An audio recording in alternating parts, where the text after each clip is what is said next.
लोग आप लोगों के माध्यम से सभी जो छात्रगण हैं और सम्मानित उनके अभिभावकगण हैं, उनके लिए एक अपील की तरह जो है हम लोग के लिए ये प्रेस ब्रीफिंग बुलाए हैं। लोकतंत्र में देखिए एक बहुत ही क्लियर बात है कि लोकतंत्र में सभी को ये अधिकार है, मौलिक अधिकार है कि वो अपनी बात को रखें शांतिपूर्ण तरीके से और उसमें कहीं कोई कठिनाई नहीं है। और छात्र तो खैर इस देश के भविष्य हैं, उनके लिए हम लोग सदैव तत्पर हैं। जिला प्रशासन हमेशा तत्पर है कि उनकी जो मांगे हैं या उनके जो संवाद स्थापित करके जो भी वो चीज़ें करना चाहते हैं उसको सही लेवल तक पहुंचाना, हम सब लोग उसके लिए तत्पर हैं बिल्कुल।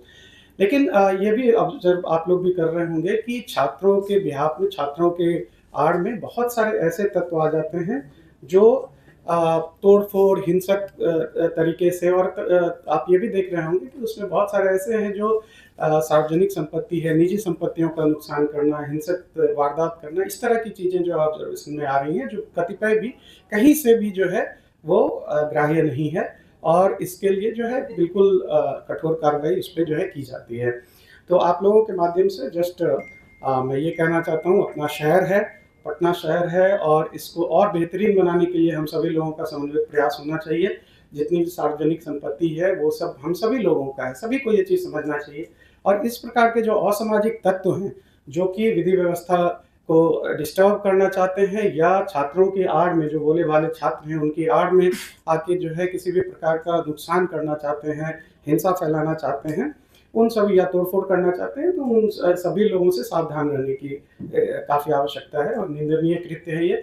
हम लोग आप लोगों के माध्यम से सभी छात्रों को और खासकर अभिभावक जनों को भी, जो सम्मानित अभिभावक जन हैं, उन सभी से भी अनुरोध करना चाहते हैं कि अपने बच्चों का मार्गदर्शन करें, उनको समझाएं और उसके साथ ही ये भी बहुत आवश्यक है कि ये चीज़ ध्यान रखें कि किसी प्रकार का अफवाह में या किसी प्रकार के हिंसक या तोड़-फोड़ जैसी घटनाओं में आपका बच्चा जो है उसमें नहीं जाए। ये मार्गदर्शन बच्चों को करते रहना चाहिए, गार्जियंस को। इसके साथ ही लास्ट चीज़ ये है कि हम लोग बिल्कुल आप लोगों के माध्यम से सभी बच्चों का, सभी विद्यार्थी, छात्रगण, छात्रागण जो हैं उनसे बिल्कुल अपील करते हैं कि आपको जो भी अपनी बात रखनी हो, आपकी जो भी जायज़ मांग है, उसके लिए हम लोग सदैव तत्पर हैं। बिल्कुल आपकी बातों को रखा जाएगा, आपके साथ संवाद स्थापित करने के लिए पूरा जिला प्रशासन हमेशा तत्पर है। आपकी बात को लगातार हम लोग सुनने को तैयार हैं और इसमें किसी प्रकार का कोई इश्यू नहीं है और हम लोग हमेशा इसके लिए तत्पर हैं। मैं एसएसपी साहब से अनुरोध करूंगा कि वो अपनी बात को रखेंगे। इंटरनेट को बैन किया गया, क्या पटना जिला प्रशासन भी आगामी दिनों में इस तरह की कुछ योजनाएं बना रहा है? नहीं, देखिए इस तरह की कोई भी अभी आगामी कोई ऐसी योजना एज सच नहीं है, बट वो तो परिस्थितिजन्य है। बट हम लोग तो यही सभी से अपील आपके माध्यम से करने को आपको बुलाया है कि शांति व्यवस्था को मेंटेन रखें। जैसा कि अभी हम सब लोग ने आपको कहा है, छात्रों से भी, उनके जो अभिभावकगण हैं, जो शिक्षक हैं, सभी लोगों से हमारा अनुरोध है कि भाई अपने शहर को शांतिपूर्ण तरीके से रखें और उसमें किसी भी प्रकार का खलल न हो। इसकी तो रिस्पॉन्सिबिलिटी हम सब लोग की समन्वित प्रयास होना चाहिए। सरकार बिहार बंद का कॉल कई छात्र संगठनों ने बुलाया है, आज उसके छात्र संगठनों के समूह के साथ आपने बैठक की, क्या कुछ कहेंगे? नहीं, उसमें जो भी पॉइंट्स थे उनके भी रखे गए हैं और जैसा अभी मैंने भी और एसएसपी साहब ने भी बहुत ही क्लियरली कम्युनिकेट किया है, वो उनको कम्युनिकेट किया गया है, उनकी बातों को भी सुना गया है।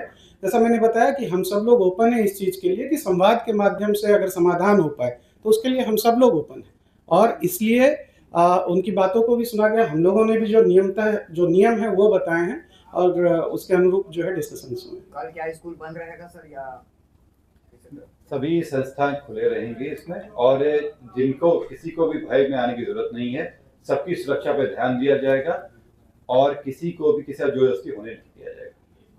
बिल्कुल सभी लोग शांति व्यवस्था मेंटेन करने में प्रशासन से सहयोग करें। बहुत बहुत धन्यवाद। एसएसपी सर से एक सवाल था छोटा सा सर। हाँ। कल और परसों जिस तरह की गतिविधियां हुई थी, उस पूरे मामले में अभी तक कुल कितने एफआईआर किए गए, कितने लोगों को चिन्हित किया गया और आगे क्या कुछ कार्रवाई हुई? इसमें पुलिस के द्वारा जो पूरे घटना हुए थे उसमें 10 और आम जनों के द्वारा 12, अभी तक 22 कांड दर्ज किए जा चुके हैं। इसमें अभी तक जो उस दिन से लेकर अभी तक में करीब 60 लोगों की गिरफ्तारियां हो चुकी हैं। आप लोग अवगत हैं कि कल हम लोगों ने जो हिंसा करने वाले व्यक्तियों की फोटो भी रिलीज की थी, उन सभी को चिन्हित किया जा रहा है और उसका अच्छा रिस्पॉन्स भी मिल रहा है। कई लोगों के द्वारा बताया गया, चिन्हित किया गया है, उन सभी पे कार्रवाई होगी।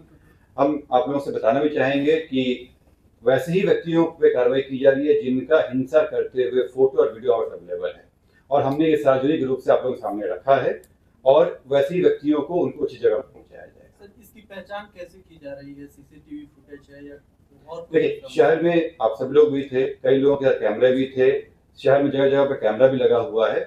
उन सभी को खंगाला गया है और अभी कार्रवाई चल भी रही है। उन सब में जो जो व्यक्ति हिंसा में शामिल थे उनको चिन्हित करते हुए हिंसा करते हुए जो फोटो है वो दिया गया है। और जो पब्लिक से अपील की गई थी और पब्लिक का रिस्पॉन्स भी अच्छा आ रहा है और हम लोग उनको आइडेंटिफाई कर रहे हैं और उन पर कार्रवाई की जाएगी। सोशल साइट पर भी हिंसा से जुड़े हुए कई वीडियो वायरल किए जा रहे हैं, उसको लेकर क्या कुछ पुलिस या कार्रवाई है? देखिए, सोशल मीडिया पे भी हम लोग नजर रखे हुए हैं और जिन लोगों के द्वारा भी उकसाने का भी काम किया गया हो, भले ही वो सामने आए हो या नहीं आए हो, पर उकसाने का कार्य किया गया है, उन पे भी जो कार्रवाई है वो चलेगी और उनको भी इसके लिए जवाबदेही तय की जाएगी। सार्वजनिक जगहों पर इनके पोस्टर बैनर भी लगाए जाएंगे। देखिए, हमारा पर्पस ये है कि इनको आइडेंटिफाई किया सके ताकि उन पे कार्रवाई हो और इसलिए जो करना हो वो करेंगे हम लोग। हमारा पर्पस ये नहीं है कि जगह जगह पे देना, परंतु अगर आवश्यकता पड़ेगी तो हम लोग उससे विचार करेंगे।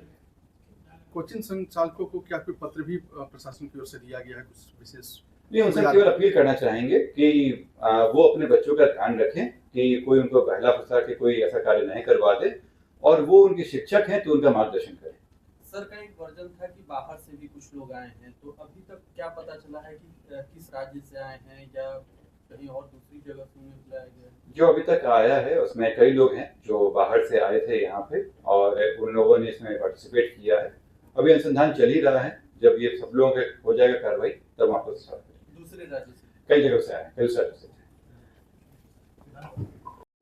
उसके संदर्भ में मैं कहना चाहूँगा कि लोकतंत्र में अभिव्यक्ति की आज़ादी है, परंतु उसके साथ यह भी जुड़ा हुआ है कि आप सब लोगों की कुछ जिम्मेदारियां भी हैं। कोई भी अपनी बातें रखना चाहे लोकतांत्रिक तरीके से, अहिंसावादी तरीके से रख सकता है। उसके लिए समुचित जगह दिया गया है जहां वो अपनी बातें रख सकते हैं और उनकी बातों को जो संबंधित व्यक्ति हैं उनके तक पहुंचाने का भी सिस्टम बना हुआ है। कुछ जगह हैं जहाँ पे निषेधाज्ञा लगा रहता है, चुनाव का समय भी चल रहा है, तो इन चीज़ों में जो कुछ धरने प्रदर्शन होते हैं उससे कुछ नियम होते हैं और उसका पालन करना आवश्यक है। सबसे परम है कि जो घटनाएं हों, जो धरना प्रदर्शन हो, वो शांतिपूर्वक ढंग से और अहिंसा तरीके से हो। जो हाल फिलहाल में घटनाएं हुई थी वो देख के लग रहा था कि छात्रों के साथ कुछ असामाजिक तत्व वो जुड़ गए थे जिनके द्वारा भारी उन्माद मचाया गया और कई तरह की संपत्तियों का नुकसान कराया गया। पुलिस वाले भी घायल हुए, प्रेस वालों को भी कई लोगों को चोट लगी, कई लोग जो राहगीर थे उनको भी चोटें आई और कई तरह की गाड़ियों को और संपत्तियों को नुकसान पहुंचाया गया। ऐसे लोगों को हम लोगों ने चिन्हित भी किया है और उनके कृत्य करते हुए वीडियो जो हम लोग अवेलेबल हुआ है वो आप लोग साझा भी कर रहे हैं और आप लोगों से अपील भी कर रहे हैं कि जो छात्रों के बीच में छुपे हुए, जो छात्रों को बदनाम करने के लिए जो ये लोग जुड़े हुए हैं, इन लोगों की पहचान करें और इन पे हम लोगों का सहयोग करें ताकि इनको हम लोग सही जगह पहुंचा सकें और जो ये पूरे चीज़ों को जो बदनाम कर रहे हैं उसको हमें पर्दाफाश कर सकें। साथ ही मैं अपील करूंगा कि जो अभिभावकगण हैं वो अपने बच्चों को समझाएं कि अभिव्यक्ति का सही तरीका क्या है और क्या एहतियात बरतें ताकि उनका भविष्य बर्बाद ना हो। घटनाएं हो जाती हैं, केस दर्ज होता है, फिर उनके कैरेक्टर वेरिफिकेशन में समस्याएं आती हैं, तो इन सब चीज़ों का ध्यान रखें। साथ ही मैं स्कूल के, कॉलेजेस के प्रिंसिपल और जो कोचिंग इंस्टीट्यूट्स हैं उनसे भी अपील करता हूं कि वो अपने बच्चों को सही रास्ता दिखाएं। हिंसा का रास्ता बिल्कुल भी बर्दाश्त नहीं किया जा सकता, वो सही भी नहीं है। आप सबों से मैं अपील भी है कि हम लोगों के बीच में जो इस पटना शहर को बदनाम करने के लिए जो असामाजिक तत्व आए हुए हैं उन सभी को आप लोग पर्दाफाश करें और उन पर हम लोग कार्रवाई करें। बाकी मैं आप लोगों को एश्योरेंस देता हूँ कि जो भी शांतिपूर्वक ढंग से अपनी बातें रखना चाहते हैं उन्हें अलाउड है, उन्हें पूरी सहयोग दी जाएगी। साथ ही साथ कल जिस तरह का बुलाया गया है, अगर किसी के साथ भी जबरदस्ती की जाएगी तो उस पर हम लोग कार्रवाई करेंगे और ये स्वेच्छा पर निर्भर करेगा कि कल का जो बंद है वो उसमें सहयोग लेना चाहते हैं या नहीं लेना चाहते हैं। उन सभी की सुरक्षा हमारी जिम्मेवारी है और हम सभी को सुरक्षा देंगे।